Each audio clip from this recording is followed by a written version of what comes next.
Bon matin!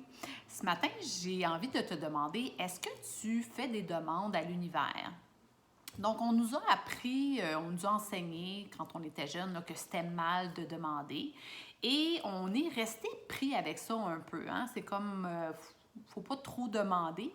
Alors que nos guides, l'univers, ne demandent que ça, qu'on fasse des demandes pour qu'ils puissent nous tendre la main et nous permettre de nous accompagner à transformer et améliorer notre vie. Alors, faire des demandes par rapport à ce qu'on souhaite voir apparaître dans notre vie, ça peut être des demandes matérielles, ça peut être des demandes en lien avec ton développement personnel, mais on est ici pour co-créer avec plus grand, co-créer avec les gens qui nous entourent, avec notre environnement.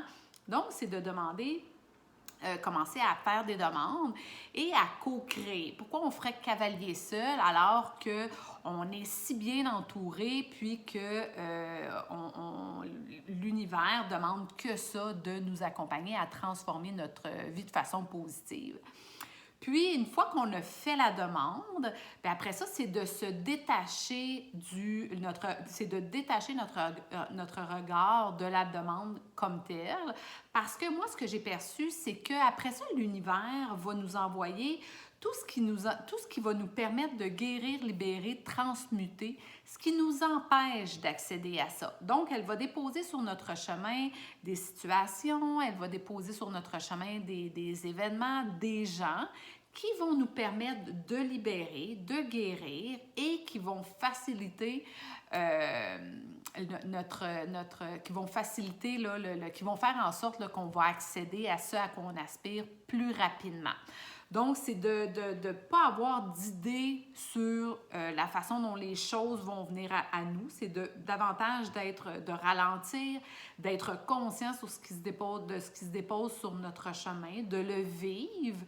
Puis, tranquillement, pas vite, on se rend à ce vers quoi on aspire. Ça peut être des demandes au niveau de ton développement personnel. Tu peux faire des demandes en lien avec demander d'être accompagné dans la libération de telle ou telle chose. Quand on est conscient qu'on a des schémas répétitifs, qu'on a des croyances limitantes, c'est simplement de demander d'être accompagné dans la libération de ça. Et à ce moment-là, l'univers va nous tendre la main et nous accompagner sur notre chemin. Donc, c'est de commencer à faire des demandes, peu importe ce que c'est. Il n'y a pas de bonne et de mauvaise façon de faire des demandes. L'important, c'est de toujours partir du cœur, hein, que la demande parte du cœur, que ce soit, et non pas de l'ego. Donc, que ce soit dans le but d'améliorer notre vie, améliorer aussi la vie des gens. Puis, après ça, c'est de ralentir et de voir la magie s'installer dans nos vies. Plus on vibre haut, plus on se nettoie, plus on guérit de tout ce qui ne nous sert plus nos vibrations sont élevées, plus on est dans l'amour, plus on est dans la lumière. Puis ça fait en sorte là, d'attirer les bonnes choses à nous, d'attirer ce à quoi on aspire. Alors, je te propose dès aujourd'hui de commencer à faire des demandes. Dans un premier temps, c'est d'identifier ce à quoi tu aspires, d'identifier c'est quoi une vie qui fait du sens pour toi, quels sont tes rêves, à quoi ressemble ta vie rêvée. Puis une fois que ça c'est identifié, c'est de demander d'être accompagné sur ton chemin en direction de ce que tu souhaites voir apparaître dans ta vie.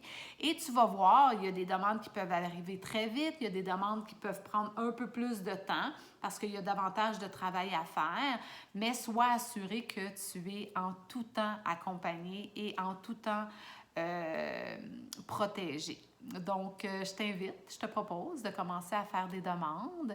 Puis, tu peux me partager comment ça se passe si tu vois de la magie apparaître dans ta vie. Tu peux prendre le temps de me partager ça. Puis, je te souhaite une très belle journée et je te dis à très bientôt. Bye bye!